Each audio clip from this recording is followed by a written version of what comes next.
good evening and welcome to another Q&A. Tonight's Q&A has several pictures overlaying the problem page basically, and they are of the King Ho Ho bird, the new Aesop's Fable designs, which hasn't come out yet, and a few sort of slightly jokey ones of my family.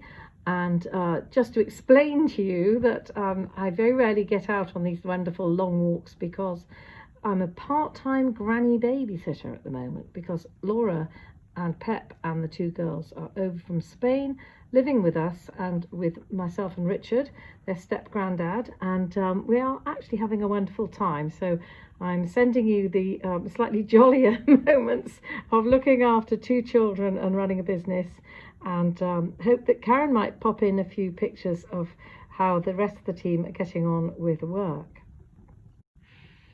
My first question is from Karen Witt, who's asking about her work and her tension in her work and whether or not she's got it right.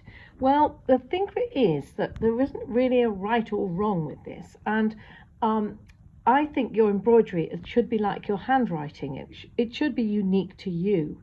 Now, Karen is clearly a perfectionist. Now, I think she's going to have to get over this because crewel work is different, with different designs and eras of designs, different wools, the mixture of wool and silk, sometimes with metal thread in, sometimes with beading.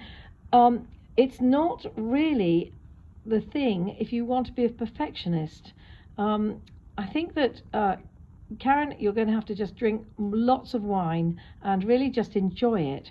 I think what you could perfect is the rhythm of your stitching. So when you thread your needle, I want you to continue stitching, even if it's really slowly. Continue moving that needle and thread until you completely cast off. So if I just repeat, cast on with the thread, and from then on you're moving. You're not stopping and thinking halfway through the stitch, halfway through the thread.